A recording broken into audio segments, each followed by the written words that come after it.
न्यायिक व्यवस्था के बारे में चर्चा करेंगे। कलकत्ता की न्यायिक व्यवस्था जो है ये आपकी मुंबई की न्यायिक व्यवस्था जिसको हम बम्बई उस समय कहते थे, मद्रास की न्यायिक व्यवस्था और आपका ये जो क्या कहलाता है सूरत की न्यायिक व्यवस्था इससे अलग है। ठीक है, इसमें जो कलकत्ता की न्यायिक व्यवस्था में आप देखेंगे सबसे पहले अंग्रेज आए सूरत में, उसके बाद मद्रास में, कलकत्ता में आए 1690 में। 1690 में इसके प्रतिनिधि थे जॉब चार्नोक।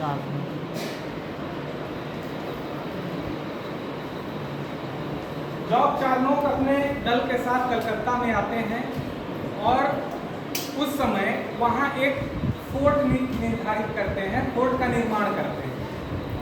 ठीक है, ये लोग अपना एक व्यापारिक समूह आता है कलकत्ता में, सूतानाती करके जगह है।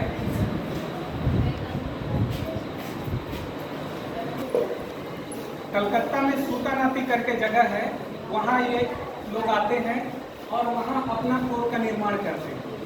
ठीक है, बाद में ये 1698 में अजीमू शाह करके वहाँ के सूबेदार थे। अजीमू शाह मुगल सल्तनत काल के जो सूबेदार थे उनका ये नाम है अजीमू शाह। मुगल सल्तनत क्या है कि अकेले दिल्ली में बैठ के पूरे देश में शासन नहीं कर सकता, इसलिए क्या किया उन्होंने कि सूबेदारी प्रथा के अंतर्गत इस अजीमू शाह को बंगाल प्रांत मिला हुआ था, तो बंगाल प्रांत के अंतर्गत ही है आपका सूतानाती करके जगह है। तो उन्होंने सूतानाती, गोविंदपुर और कलकत्ता ये 3 गांव की जमींदारी ली। 3 गांव की जमींदारी। ठीक है, वो समय कलकत्ता भी गांव ही था जिस समय की हम बात कर रहे हैं 1698 की। तो ये 3 गांव की ये जमींदारी लेते हैं और जमींदारी के अंतर्गत इनको लगान वसूलने का, कर वसूलने का और भूमि की व्यवस्था करने का अधिकार मिलता है। क्या क्या अधिकार मिलता है? लगान वसूल सकते थे वहां के लोगों से, कर वसूल सकते थे और उनकी जो भूमि की व्यवस्था है उस भूमि का बंदोबस्त कर सकते थे। तो अभी क्या है, ये भूमि का व्यवस्था कर सकते थे, कर वसूल सकते थे और लगान भी वसूल सकते थे। भूमि की व्यवस्था मतलब जैसे किसी ने किसी को भूमि बेचा, ठीक है, उसका रिकॉर्ड रखना, या फिर क्या है कि उस भूमि के बदले में जो रजिस्ट्रेशन होता है वो रजिस्ट्रेशन करवाना। भूमि के संबंध में अगर कोई बंजर भूमि है उसके संबंध में कोई व्यवस्था करनी है कि उसको उपजाऊ बनाना है कि चारागाह व्यवस्था बनाना है, उसके संबंध में वो सारी व्यवस्था करने की अधिकारिता दे दी गई थी। मतलब जमींदार उस समय, जमींदार मत समझिए, वो एक तरह से मालिक है उसका। ये 3 गांव का मालिक हो चुका है। अब ये किसानों के माध्यम से वहाँ खेती करवाएगा, वहाँ की सारी व्यवस्था ये 3 गांव की अंग्रेजों की होगी और उसके संबंध में जो लोग वहाँ कृषि करेंगे उनसे क्या प्राप्त करेगा? वो लगान प्राप्त करेगा। और जो वहाँ लोग रहते हैं, जो अपने एक्टिविटीज करते हैं, जो कृषक नहीं है, उनसे भी कर प्राप्त करने की अधिकारिता दी गई। तो इस तरह से ये 3 अधिकारिता दी गई। ठीक है, बाद में यहाँ प्रेसिडेंट इन काउंसिल शासन व्यवस्था के लिए यहाँ प्रेसिडेंट इन काउंसिल की व्यवस्था की गई।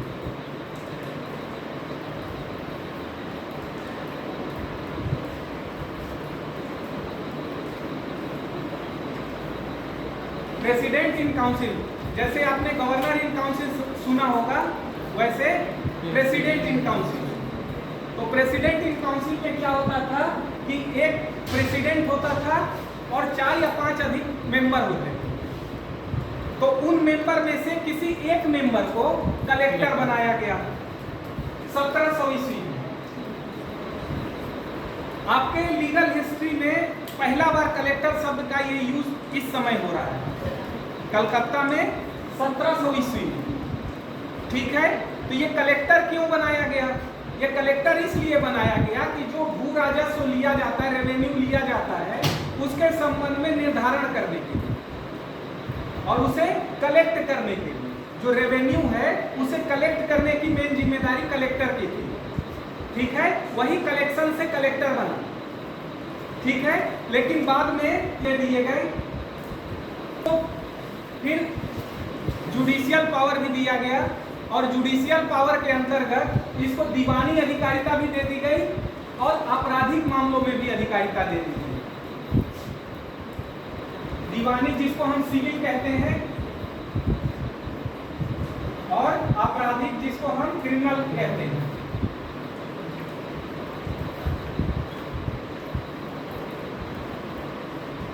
क्रिमिनल पावर भी था और सिविल पावर भी था, मतलब क्रिमिनल मामलों में भी इससे जजमेंट देने की अधिकारिता थी और सिविल मामलों में भी जजमेंट देने की अधिकारिता थी। किसको? कलेक्टर।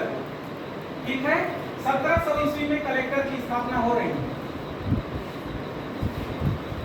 और ये कलेक्टर इतना पावरफुल था कि सारे मामले को सुन लेता था सिवाय मृत्यु दंड के मामले। मृत्यु दंड जो होता था, ऐसा नहीं है कि मृत्यु दंड वो नहीं दे सकता था, मृत्यु दंड दे तो सकता था, लेकिन उसे प्रेसिडेंट इन काउंसिल से अनुमति की आवश्यकता होती थी। ठीक है, उस समय प्रेसिडेंट इन काउंसिल से उसको अगर अनुमति मिल जाती तो मृत्यु दंड दे सकता था। इसी के साथ ही उस समय जो दंडिक व्यवस्था थी उसमें मेन जो दंड देने की प्रथा थी उसमें कोड़े मारना मुख्य था। कोड़े मारने के अलावा किसी व्यक्ति को देश निकाला दे दिया जाता था, आर्थिक जुर्माना दे दिया जाता था। इस तरह से हम देखते हैं किसी को कारावास भी दे दिया जाता था। ये 3-4 जो उसको पनिश करने की अधिकारिता थी, ये 3-4 प्रकार की ही थी।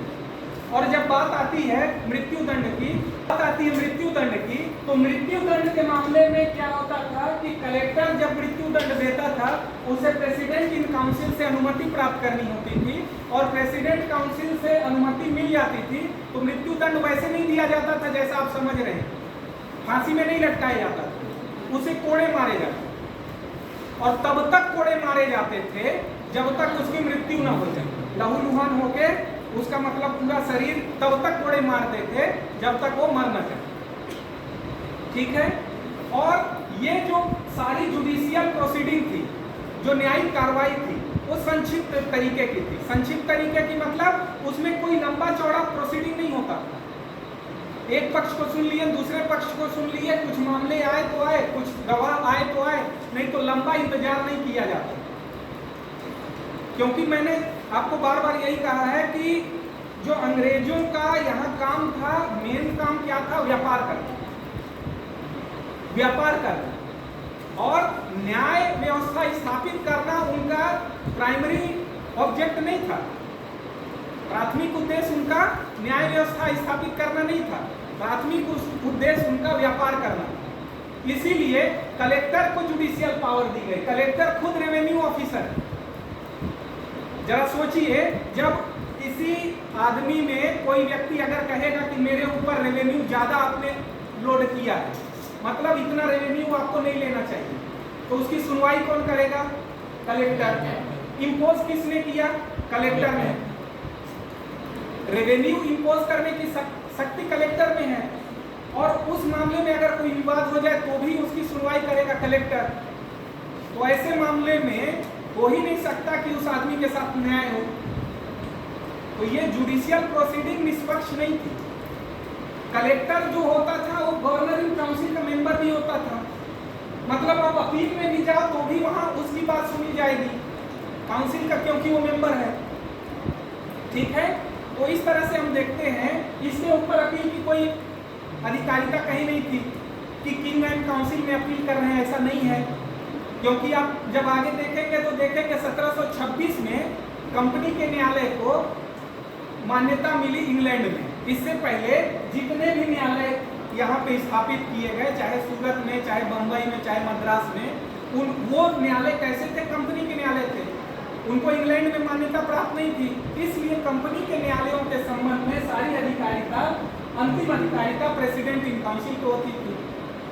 तो ये जो न्यायिक व्यवस्था है ये पूरी तरह से विफल रही है लेकिन इसमें जो अच्छी बात ये हुई कि ये मतलब बहुत सस्ता था।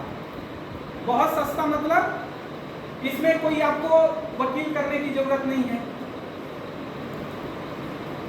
इसमें आपको लंबे लंबे डेट लेने की जरूरत नहीं है, तुरंत कार्रवाई होती थी। मतलब जजमेंट दिया और उसी दिन कार्रवाई कि चलो इसको 25 कोड़े मारो, तो 25 कोड़े उसको उसी दिन धर दिए जाते। ये नहीं कि उसको समय दिया जाएगा। मृत्यु दंड वाले मामले में अपील का इसको समय दिया जाता था, अपील करता था, और सामान्यतः ऐसा बहुत कम होता था कि कलेक्टर के मामलों की किसी मामले में अपील होती, बहुत कम होता था।